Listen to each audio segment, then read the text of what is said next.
les amis, on le savait, une fois que les cars et trams étudiantins seraient partis, donc là on a la qualité, donc c'est encore mieux.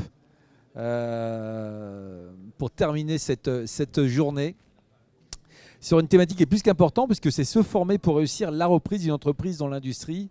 Donc là, les enjeux sont souvent très importants. Plus que jamais, on le sait, hein, le rôle du dirigeant doit évoluer vers une posture opérationnelle à une posture de dirigeant visionnaire, stratège. Ça, on l'entend de plus en plus. On nous demande maintenant de prendre de la hauteur, embarquer vos organisations vers les marchés et les métiers de demain. Donc c'est souvent facile à dire, mais encore faut-il y arriver. Défi de conseil et développer un programme qui favorise l'échange d'expériences et la confrontation des enseignes théoriques avec une mise en pratique dans l'entreprise. Okay. Ce programme permet aux chefs d'entreprise d'assurer un pilotage réussi, le développement et la pérennité de votre entreprise, les aides stratégiques, la méthode, les performances, l'anticipation du changement, etc., etc., etc. Une fois qu'on a dit ça, on a surtout la chance aujourd'hui d'avoir Véronique Guillon, qui est la déléguée générale de l'UIMM. Et là, ça va être plus simple parce que quand on parle industrie, on sait que c'est sexy, il y a des enjeux. Tout de suite, on pense argent, argent, argent. Mais quand on pense argent, comment on fait justement pour pouvoir plonger dans la reprise d'une entreprise? C'est une chose, mais notamment une entreprise dans l'industrie. Donc, Véronique, la balle est dans votre camp avec Frédéric Badon et Michel Réveillon. Merci. Vous m'entendez? Celui-là, il marche. Celui-là, il marche. Ça y est, c'est bon. Oui, merci. Donc oui, j'ai effectivement la chance d'avoir à mes côtés donc Michel Réveillon et Frédéric Badon, qui sont vraiment des adhérents très fidèles, et je voulais vous en remercier d'ailleurs, j'en profite. Et pour ce faire, et surtout par rapport au thème de cette soirée, je voudrais que vous partagiez avec nous en quelques mots, Frédéric et Michel, votre parcours professionnel et surtout qu'est-ce qui vous a amené à créer ou reprendre une entreprise. Michel ? Oui, alors pour ma part, donc Michel Réveillon, société MGO, Mécanique Générale d'Outillage. Mon parcours professionnel, j'ai fait des études techniques, j'ai un DUT génie mécanique et productique. J'ai ensuite travaillé dans diverses sociétés, toutes sous-traitantes de l'industrie automobile. Dans la dernière société, je suis resté un peu plus de 20 ans. J'étais directeur technique et commercial, donc chez un équipementier automobile. Ensuite, je suis arrivé à un certain âge, on va dire à un âge avancé, vers la cinquantaine. J'ai fait un peu le bilan de ma carrière et je me retrouvais toujours numéro 2 chez des équipementiers. Et puis je me suis dit, ça serait bien d'un jour d'être numéro 1. Alors être numéro 1 chez un équipementier n'est pas facile. Et arrivé à cet âge-là, je me suis dit, on va faire autre chose, on va reprendre une société. Voilà. Donc j'ai cherché, il y a des réseaux ici qui accompagnent pour chercher à des entreprises qui sont à vendre. Donc j'ai ensuite ciblé mon choix et j'ai fait une reprise d'entreprise à 55 ans, il y a maintenant donc 6 ans. Et voilà, pour ma part. Alors pour ma part, j'ai un début de carrière, on va dire, technico-commerciale. Hein. J'ai eu des missions technico-commerciales. Puis assez rapidement, j'ai eu la chance ou l'opportunité, tout dépend comment on le voit, d'avoir une direction commerciale. Un petit peu moins de 30 ans. Et puis, de fil en aiguille, au poste de directeur commercial, on a quand même pas mal de responsabilités et j'ai voulu avoir ce qui me manquait. Donc, je suis passé du côté chef d'entreprise. J'ai créé une première entreprise qui a dû s'arrêter pour des raisons, on va dire, médicales au bout de 3 ans. Et puis, je dirais, je suis revenu salarié par la suite, et puis j'ai compris que ma place n'était pas dans le salariat et je suis retourné, j'ai rejoint Laurent ici présent qui avait fondé l'entreprise 5 ans auparavant que je le rejoigne il y a 10 ans, donc la société a 15 ans aujourd'hui, et pour en prendre la direction générale et être à ses côtés pour diriger l'entreprise. Voilà. Alors, il y a une expérience un peu particulière pour laquelle Michel a été le premier lauréat en fait. L'UIMM est partenaire de Réseau Entreprendre depuis beaucoup d'années et nous avons décidé de venir abonder les prêts d'honneur pour les futurs repreneurs, notamment des entreprises ou des chefs d'entreprise comme toi et comme vous auriez pu le faire aussi, venir abonder le prêt d'honneur de Réseau Entreprendre. Donc, comment ça s'est passé? L'idée pour être éligible à ce type de dossier, il faut que ce soit un cadre ou un futur repreneur qui veuille reprendre une entreprise de l'industrie, ce qui est le cas, puisque MGO est une entreprise de l'industrie. Et Michel est passé dans un comité d'engagement que nous avons validé, pour lequel le prêt d'honneur lui a été attribué pour la croissance de l'entreprise. Donc il va l'expliquer lui-même, mais ce partenariat aujourd'hui est important, puisqu'en même temps, on a chaque année de nouvelles entreprises industrielles, c'est notre premier critère, et on est très fiers de travailler avec Réseau Entreprendre dans le cadre de cette démarche. Michel, en matière de formation, vous avez participé, et toi et d'ailleurs Frédéric et Laurent, qui est dans la salle, donc au parcours des dirigeants. Donc cette formation a été mise en place depuis plus de 6 ans pour vous accompagner et vous donner la boîte à outils pour vous permettre de croître surtout et vous développer. Est-ce que vous pouvez m'expliquer un petit peu ce que vous avez ressenti et ce que vous êtes venu chercher au travers de ça? Oui, alors pour ma part, ça tombait bien parce que je crois que c'était une nouvelle mouture de ce parcours de dirigeant, une nouvelle mouture à partir de 2018. Je venais de reprendre MGO. Alors, faire partir de ce cycle de formation, ça a été super important pour moi. Super important. D'abord, ça m'a permis de constituer un réseau ici sur Dijon, parce que je ne suis pas de Dijon, je suis d'une région voisine, du côté de Besançon. Et ça m'a permis de constituer un réseau. Ça m'a permis également de parfaire mes connaissances, mes compétences. Au travers de ce parcours du dirigeant, on aborde tout ce que peut rencontrer un chef d'entreprise. Donc ça peut être la problématique sur des RH, ça peut être sur de la comptabilité, ça peut être sur du commercial, sur de la stratégie, comment définir la stratégie de son entreprise, comment l'expliquer à ses salariés, et puis comment entraîner ses salariés. Et ça a été très très très formateur. Pour compléter un petit peu les propos, évidemment, bon, je rejoins ce qu'a dit, on a fait le même parcours, donc Michel. Et pour compléter ce que vient de dire Michel, c'est vrai que ça nous a surtout donné on va dire des outils, une boîte à outils dans laquelle on va trouver un petit peu ce qu'a décrit Michel, les volets RH commerciaux, etc. Donc des outils de pilotage. Donc ça a permis, entre autres, de bien structurer l'entreprise. Je crois que ça, c'était important. Alors on était dans une étape avec Laurent où on avait déjà fait pas mal d'efforts dans ce sens-là. Néanmoins, là, ça a permis de partager avec d'autres, avec nos pairs et puis aussi avec des professionnels, des coachs. Et ça nous a lancé un petit peu dans un groupe de travail qui perdure encore. Et ça a surtout permis ça, des échanges très fructueux entre chefs d'entreprise. Effectivement, je pense qu'à la suite de ce parcours des dirigeants, c'est devenu une évidence que vous puissiez vous revoir. Donc on a créé des groupes de supervision pour lesquels vous assistez ensemble et qui vous permettent justement de repartager, parce que souvent les dirigeants sont seuls et même si on a quitté cette formation, on est toujours obligé quand même de pouvoir repartager, et je crois qu'il y a une amitié aussi qui s'est créée, et c'est ça la force du système. Maintenant, Laurent, je vais m'adresser à toi. Tu as une particularité, Frédéric, tu as la particularité d'être avec Laurent, c'est Laurent qui me trouble. C'est pour ça. Mais tu as peut-être aussi une anecdote ou quelque chose, parce que Michel était tout seul à reprendre, vous étiez deux. Qu'est-ce que tu peux nous raconter sur cette belle aventure ? Alors, j'allais dire que, on va dire, piloter une entreprise à deux, c'est vraiment, c'est le luxe, quoi. C'est vraiment super bien, parce que, alors, pour ceux qui nous connaissent, de l'extérieur, les gens nous disent, on a vraiment des tempéraments opposés avec Laurent. Laurent, c'est l'explorateur, c'est l'ouvreur de porte, et moi, je suis plutôt l'opérationnel, dans le management des hommes et dans la relation client-fournisseur. Et finalement, on fait un bon binôme, un bon combi. C'est aussi un moyen de se soutenir, parce que je suis le métier de chef d'entreprise, tout le monde le sait, c'est un métier de solitaire quand même finalement, donc ça permet quand même de temps à autre de pouvoir se soutenir l'un et l'autre. Donc je pense que c'est dans le binôme, c'est ce que je retiendrai le plus, c'est le fait qu'on puisse s'épauler et prendre des décisions à deux aussi. Ça, c'est quand même pas rien. Alors effectivement, il y a des joies, mais il y a aussi beaucoup de difficultés.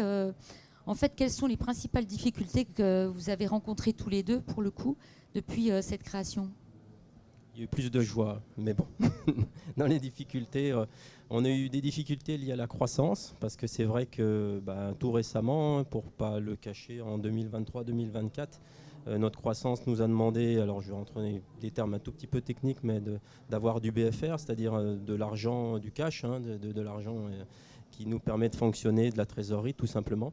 Et du fait d'une forte croissance, on s'est fait un petit peu prendre à ce piège que beaucoup subissent, on va dire, avec, j'allais dire, pas forcément parce qu'on s'y était pas préparé, l'aide dont on aurait eu besoin, notamment les partenaires financiers, choses comme ça. Voilà. Néanmoins, c'est peut-être la plus grosse difficulté qu'on ait rencontrée, pas des moindres, parce que dans une entreprise, la difficulté financière, c'est certainement celle qui est la plus difficile à gérer, on va dire. Mais globalement, on va dire, c'est déjà derrière nous, donc il ne fallait pas trop s'inquiéter non plus. Voilà. Pour ma part, la difficulté, comme beaucoup, ça a été pendant la période Covid. Et là, pendant la période Covid, c'est vrai qu'on ne pouvait plus se rencontrer physiquement, mais on a eu un super appui de la part de l'UMM. Il y avait une visio quasiment tous les 3 jours. Et ça, c'était formidable. On se sentait beaucoup moins seul et ça nous a permis de traverser cette période un peu difficile. Où en êtes-vous aujourd'hui, Michel ? Aujourd'hui, MGO, donc depuis 6 ans, on a un chiffre d'affaires qui a été multiplié par 1,5, on a un résultat qui a été multiplié par 3. Je crois aussi que tu as une autre entreprise, non ? Et surtout, on a, en dehors de ces richesses, je dirais, argent et matériel, il y a une richesse humaine. C'était une entreprise qui était un petit peu endormie, on va dire ça comme ça.